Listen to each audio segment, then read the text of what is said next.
The last time I stepped into this pulpit this upset, after the service, someone came up to me and said, "Marlin, you're so much more fun when you're angry." Which I hope is the case, because I'm feeling kind of that way this morning. It's a little bit too bad that I lost my voice, because there would have been a lot more brimstone in this sermon if I had one. I can't believe the ignorance in our country about the prophetic tradition in the Bible and of the black church. The firestorm that's erupted over Barack Obama's pastor, Reverend Jeremiah Wright Jr., due to some sound bites from his sermons taken out of context, is more than a political ploy. It's a character assassination of a man whose 36-year ministry has been, on the whole, prolific and profound. To understand Reverend Wright's preaching, we need to understand the prophets of the Bible and the role of the black church in America. But before I turn to Reverend Wright and the Hebrew prophets, let's first talk about Moses. Remember what it took for Moses to lead his people out of slavery? The Bible says that he parted the waters of the Red Sea.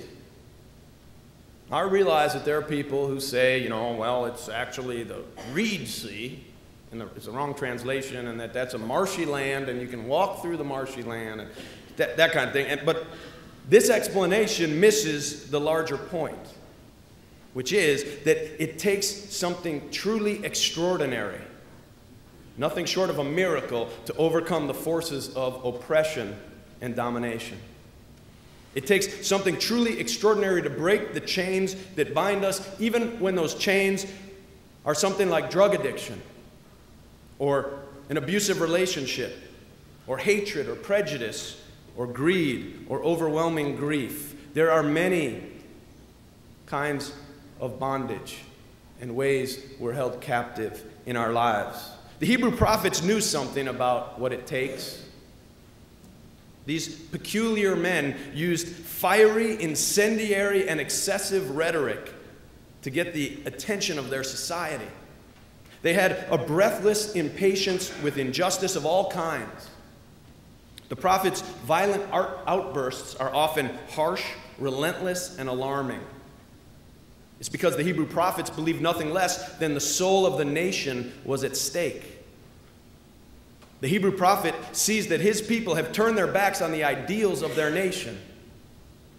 His people have a covenant with God to create a just society. And their covenant is being broken by greed and arrogance and lies.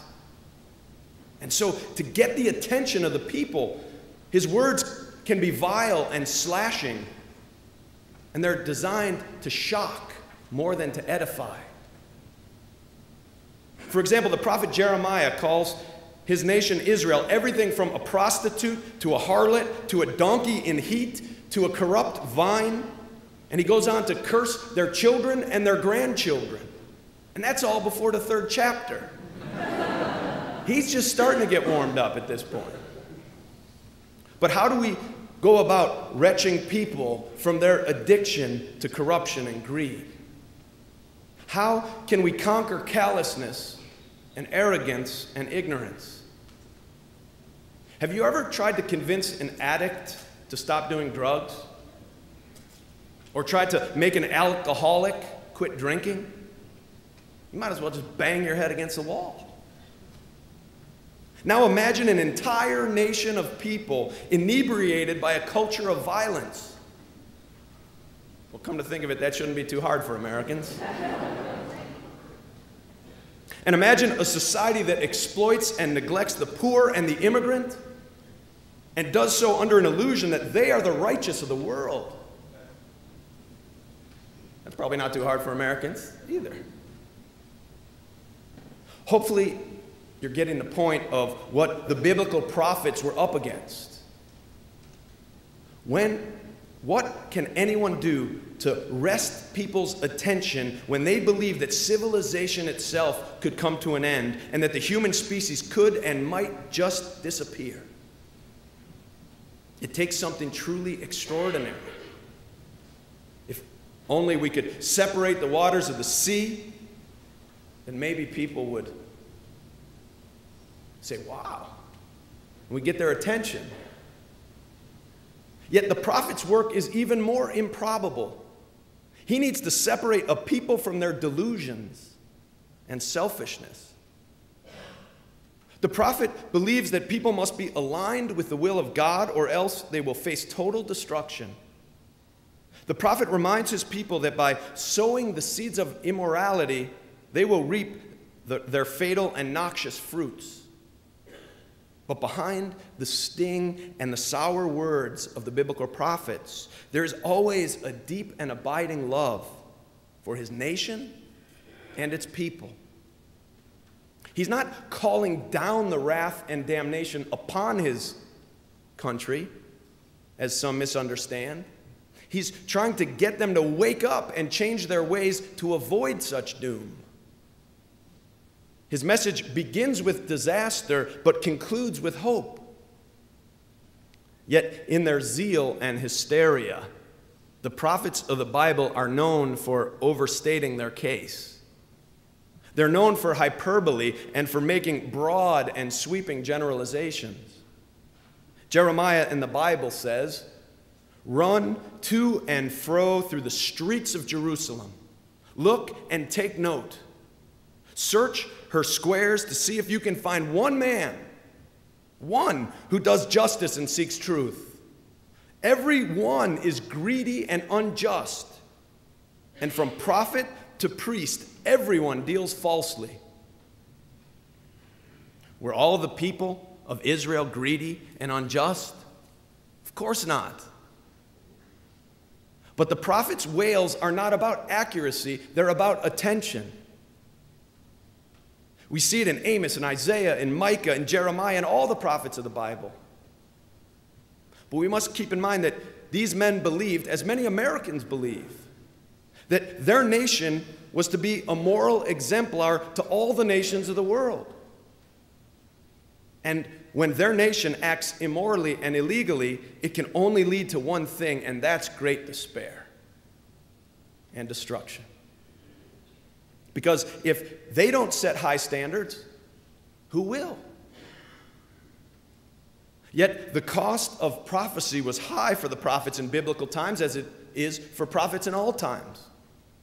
They always provoked the hostility and the outrage of their contemporaries. Rabbi Abraham Heschel, one of the great Jewish scholars of the 20th century, explains that in their time, the Hebrew prophets were seen by patriots as pernicious, by the pious as blasphemous, and to the men in power they were seditious. Prophets like Amos and Jeremiah were often mistaken as the enemies of their people. The Hebrew Jeremiah was considered a traitor. He received death threats from priests and villagers. One reason people became so upset with the prophets was that when their country was attacked, instead of cursing their enemies, they condemned their own nation for their actions that led to the attack. As a common theme in the prophets. The prophets constantly call on their own countrymen to look at what they had done to bring about the wrath of other nations, which they equated with the wrath of God. A prophetic voice in any era is meant to challenge and to raise questions that need to be considered and talked about. A prophet's job is to comfort the afflicted and to afflict the comfortable. We have a proud history of such prophetic leadership in this country. Frederick Douglass, after escaping American slavery, went on to challenge the hypocrisy and the failures of our nation. "I will hold up America to the light and scorn of moral indignation," he said. "In doing so, I shall feel myself discharging the duty of a true patriot. For he is a lover of his country who rebukes and does not excuse its sins."